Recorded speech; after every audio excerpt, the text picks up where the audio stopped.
Rabbi zidna ilman warzuqna fahma. Welcome to the 5th International Halal Conference, which is being organized under the patronage of SMIC, with the theme of understanding and implement economy. We shall begin our session today by reciting Ummul Kitab Al-Fatiha.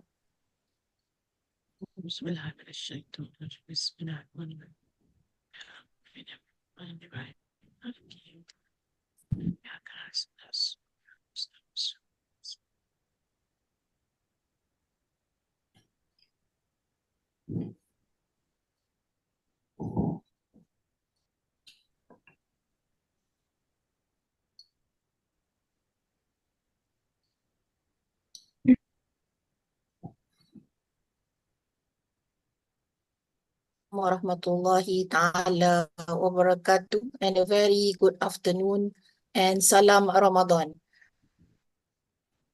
Waalaikumsalam. Alhamdulillah for the blessings, for giving us the opportunity. On behalf of the organizer, we would like to welcome our 3 speakers today.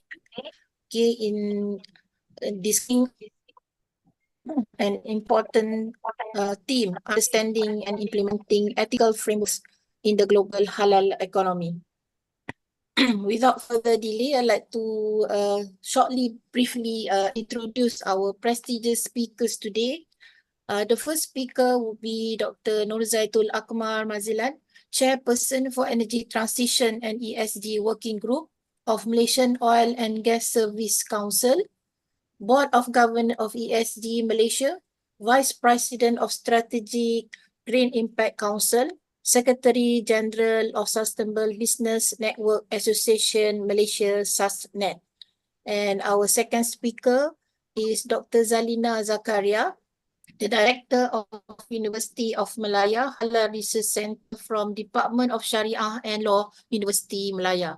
And our one and only brother today, that is our brother Munshi, the founder of Etis Group and managing partner of Hassan VC. Ahlan wa sahlan wa marhaban bikum. A great welcome to all the presenters today. I'm Shahira Abdul Syukur from University Science Islam Malaysia, Nilai, Malaysia. So without further delay, we will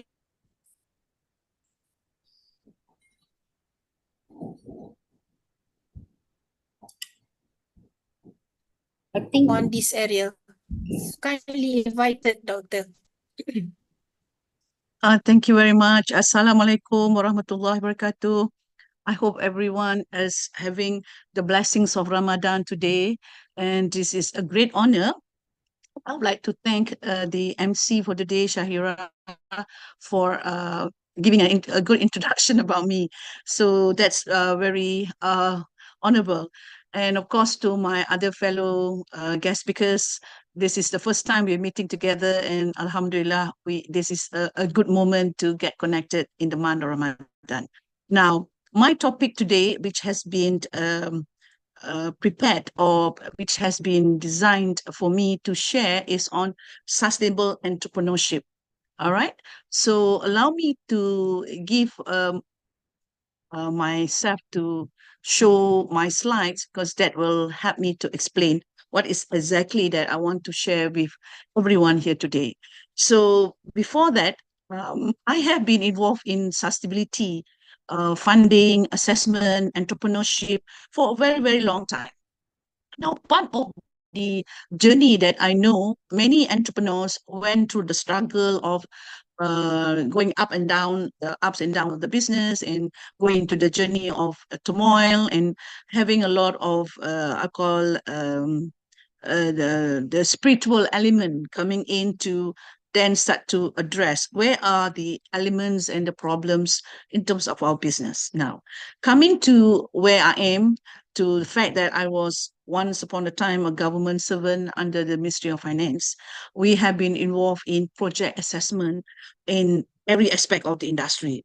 So entrepreneurs, whether you're coming from the big companies, small companies, or medium-sized companies, they all have got the same passion on trying to great profitability out from their business that they will do. Now, when about sustainability entrepreneurship, and in the eyes of Islam, is definitely an angle that many people will not know how is it related, because everybody is trying to look at point of view on their methodology to create a business model which is more focusing on profit. We call that product process profit, right? Even though you are doing services, your services process profit. Now, the fact that the journey for all of us in terms of why does certain project fail, why does this business fail, is not because the entrepreneurs would not have enough to call wisdom in terms of looking at their business, but also to look at what is actually the framework that they use for them to design their own entrepreneurship. So this is where I'm here to share what I believe we, under the Islamic principles of supporting our entrepreneurship, it cannot go wrong with the fact that the survival of the business is the survival of the sustainability. Now, how Islam gets into the mode or the model of sustainability is because Islam itself has got its principles and it has got its own, how they call, governance, where people can put that governance as the ultimate sharing of how you want to govern everyone within the ecosystem, right? This is why I call the Islamic principles is the stewardship of the earth, right? So the Quran emphasizes that humanity, whether they are in any parts of the world, they are the caretaker of the earth. Now, whether you're doing an entrepreneur project when it comes to food, when it comes to services, when it comes to delivering what I call training, education, whatsoever, everybody has got the role of being in the ibadah, playing the ibadah role. But to what extent we have seen that the world itself, it has been stressed, yeah, it's under stress, and that's why you see now a lot of the scientific data that has been accumulated has reflect that the earth is already in the stress mode of 1.7 earth. Now we have only one earth, but why is it scientific data indicate that we are already exploiting the minerals, the resources, yeah, the activities that is beyond that 1.0 earth. We are already acting on a 1.7 earth. So in other words, our principle of doing that entrepreneurship is not creating sustainability. We are more driving ourselves towards profitability and ignoring the humanity element, ignoring the environmental element, and of course, ignoring the principle of our religion in terms of protecting the ecosystem. Now, whether we understood how to balance that moderation, and that's where you need the skill, you need the qualification, you need the guidance, the coaching, because everybody, if you have been put into your own zone, they will have a lot of misguidance from various aspects of things, right? Because there is this niyat, and also there is this what we call our role of being very sadist, in terms of only creating for yourself, right? And you don't want anybody else to benefit. So there is an element of the greediness coming in, yeah. So while we have to go into balance and moderation, that is where sustainability framework is trying to make everyone understood. Yes, you want to make business under the entrepreneurship, but on the other hand, you need to also understand what you need to give back. Yeah, what you need you to give back, so that that activity of giving back help to offset all the values that have gone wrong, offset all the materials that has been replenished, yeah, and offset elements that are already not benefiting others because you have taken it for yourself, right? So all this has to come into play in the entrepreneurship of sustainability. Now, in terms of the social justice itself, you know that the law and order by itself need to have its equilibrium, right? So if someone doesn't understand the governance element, yeah, the justice and the governance, that is where they do not have the feeling of integrity, the feeling of ethics coming into their entrepreneurship.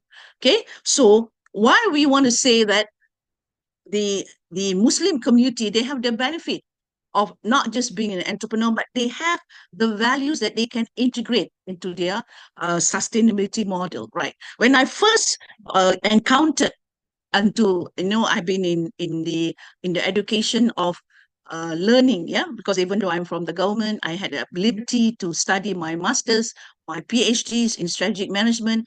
I have not come across a sustainability model until in 2014, I got to know about this concept of P5, product, process, people, planet, prosperity, which I thought it was one model that is so Sharia compliance.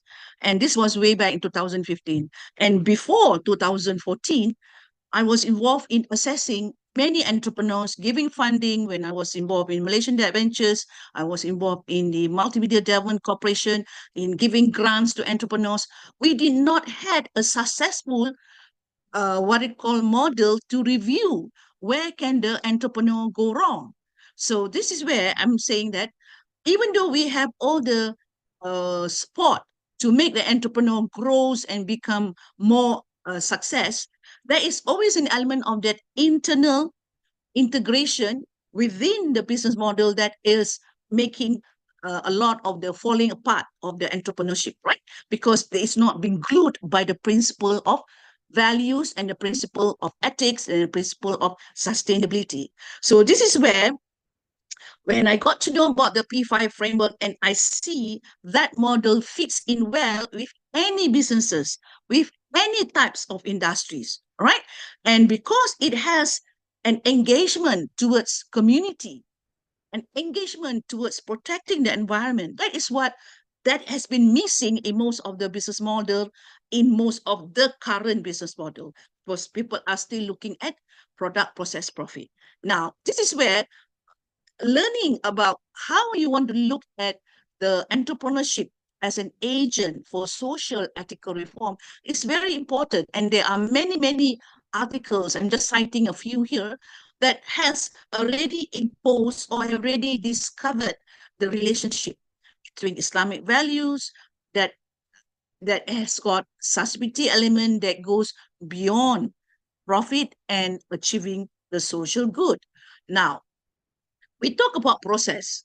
Halal is one element that supposed to give you a strong governance in terms of how you develop your products, your services with compliances of ISOs and many other what called policies and guidelines. But the fact that the reason for halal to be inside a business model is just not for the company alone. It's for the community, for the ecosystem to having the blessings of that halal. So if you see quality management for certain countries, in the developed countries, they don't look it as a point of view for the internal processes. It's also meant for the customers to gain the benefit of that internal processes. And that's what halal is most meant to be, to create the role for sustainable development.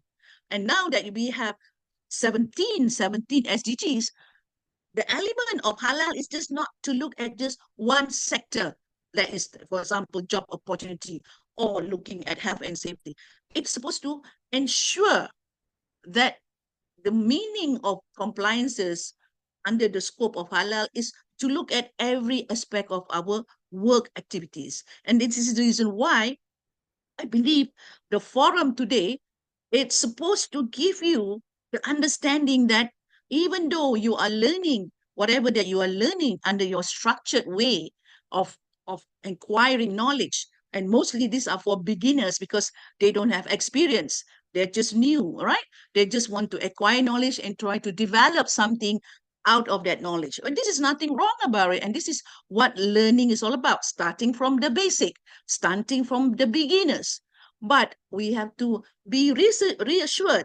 But even though you're starting from the beginning, the framework must be correct, right? So that whatever you put into the framework, that will give you the element of sustainability that you want to embrace or you want to showcase. Now, like an example for the beginners, when you want to make a sauce, let's say a rojak sauce. I'm talking about rojak because this is a Malaysian salad, where anything that you put into the salad items, right, is part and parcel of the ingredients. But what gels the salad is the sauce.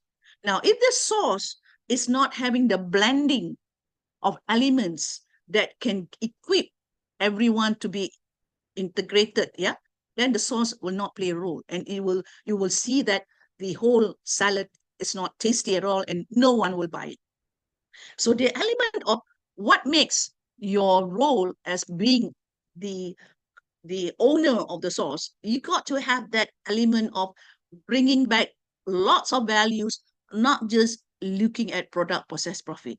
There's a lot of elements that need to be embraced into that integration so that you will get a very good sauce, and therefore people can feel it, people can sense it, and people can have a feeling of the truthfulness of you delivering the businesses that you want to have. Now, there's another level of entrepreneurship where people learn not only through their structured learning, where they get their competency through to many other courses that they attend, be it for TVET, for scale bales and whatever, but there is also experiential learning that people do not what they call discard.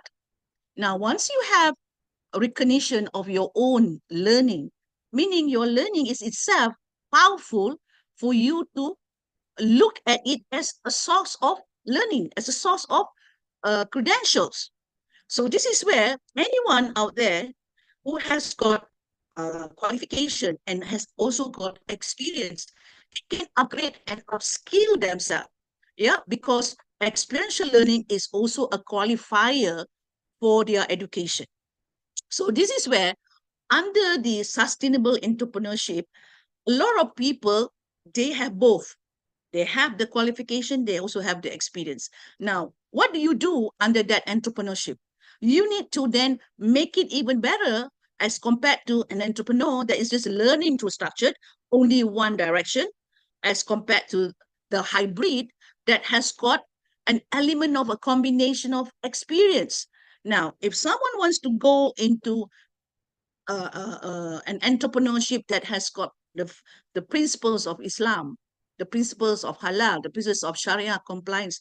Therefore, the real experience is what you need to see as making the entrepreneurship alive. Now, that is a second approach. But what if you have the real people, the real example, people who have already showcasing what it takes for you to give back? Now, this level is, of course, a level which is beyond the normal entrepreneur who's learning step by step. Now, someone who has embraced the meaning of halal, the meaning of Sharia compliance, the meaning of sustainability, they have already have that wise wisdom. Yeah, they have got the talent to know that whatever that is missing out there in the ecosystem, they got to showcase it. They got to give back. So this is where I mentioned that real life learning coming from people who are willing and selflessly willing to share what is the truthfulness of entrepreneurship. That is where people need to go to that kind of trainers, right? They are not qualified trainers as structured trainers or hybrid trainers where you need to have certified training, but you need to have someone who has experience in terms of how you look at real life entrepreneurs. They have got a different sense of how entrepreneurship has been developed. So this is where I have program which was recently launched called the Rafida School of Entrepreneurship.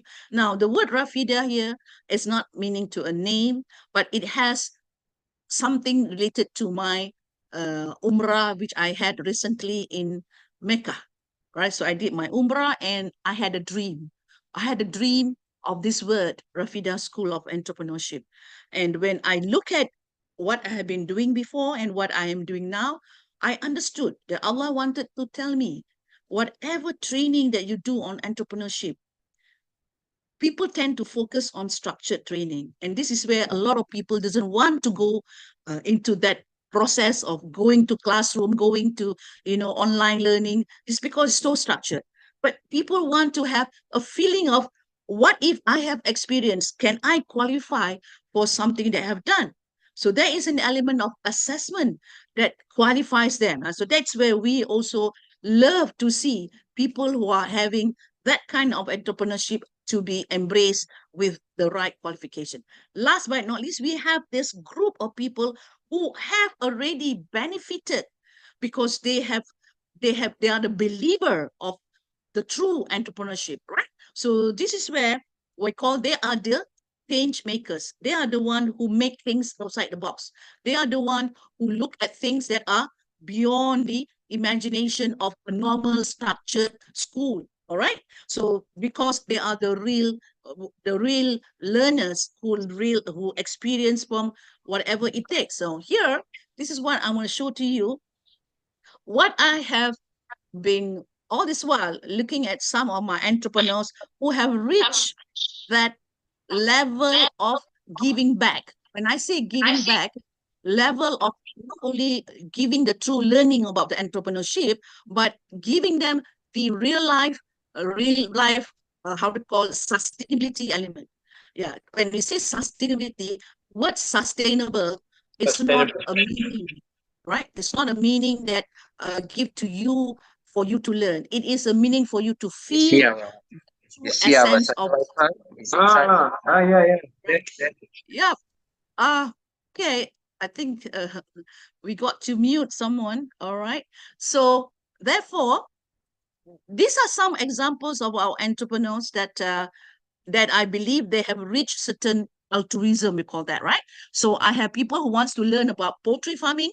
You can go to the real life entrepreneur that can teach you how not to fail. Yeah, how not to fail in your poultry farming. And then we have people that is who have teach the snuff group, the people who are the very poor, on how to take care of doing an entrepreneurship on hair salon. And this is a good example. I have a friend of mine who is in Ipoh who has brilliantly enough helped the poor to get into this kind of business. And then we have Smart Farmability, a friend of mine by the name of Dr. Pili, who later on in the next session, who has already developed something which is not unusual, something that is pragmatic, something that has got its food security and has got its business model for the inclusive group. When I say inclusive group, people who are the B40, people who are OKU, people who have got PWDs and so on, which a lot of people don't care. And a lot of the business people, especially the banks, especially the finances, they don't care because they always believe they only give to the perfect business model, which is the person who has got the real experience. And here are some of the examples of most of the projects that I have assessed and engaged. And I found that the entrepreneurs itself, they are people who know how to give back. They are not just giving training. No, they're giving the true understanding of what it takes for you to become an entrepreneur and to be sustainable. Now, when I said the dream that I had before, the word Rafida is not a name of a person. It is a name of a acronym that gives the true meaning of whoever has reached a sustainable approach of learning and entrepreneurship, they have reached altruism. Now, in Islam, there is the meaning of altruism, right? And I'm sure people here who have, they're all scholars and they understood, right? Even Prophet Muhammad sallallahu alaihi wasallam, he is a person of an example of altruism, right? People who do things not in the wrong manner, people who have got integrity, people has got the wisdom of Islamic values being integrated into it. Now, there is a meaning of what RAFIDAH means. Right. This is where an entrepreneurs that has got a true spirit of altruism itself. There are people who have all the true values about, as you say, when you want to give back, it is not about profit. When you want to give back, it's about people who knows the ecosystem is so imbalanced. All right. So when you want to balance the ecosystem, that's where your entrepreneurship plays a role. That is what sustainable entrepreneurship means. Not so much about your business. It's about the ecosystem that need to be sustainable. Now, this is where the key takeaways for people who wants to get into sustainable entrepreneurship is first, not only understanding the strong foundation of gaining the right knowledge, but you need to have your own personal learning. You can't learn from the fact that you have no experience. You got to have the patience, you got to have the passion, you got to have the ups and downs of understanding the risk management, value management. Of course, in terms of the structured learning, you got to also see the control of how you look at KPI, performance indicators, and the budgets and so on. Now, when we talk about sustainability, you cannot fall away from the part that you got to take care of social, environmental, economy, and also the governance. So all that comes together even to support the 17 SDGs or to support the maqasid of the wisdom of the entrepreneurship itself. So with that, I just want to stop here because all these elements which I share to you is from my 40 years of helping entrepreneurs. When I say 40 years, it starts when I start my journey as building my career path in 1983. So a lot of the things went wrong is because we don't have the right concept of sustainability or the right concept of entrepreneurship and the right concept of blending the business model to all the ecosystem that we want to develop. So with that, MC, I stopped here and I hope later on we can give our chance for speaking sessions with the other people who are, who are going to share their topic for today's session. Thank you very much. I pass over to you. Thank you very much, Dr. NorSaidatul Mazelan, for the opening session on the sustainable entrepreneurship. Okay, I'm really amazed to hear the experience and the word Rafida entrepreneurship. And before we move to the second speaker today, Dr. Zalina Zakaria, Director, University of Naya Halal Research Center, Department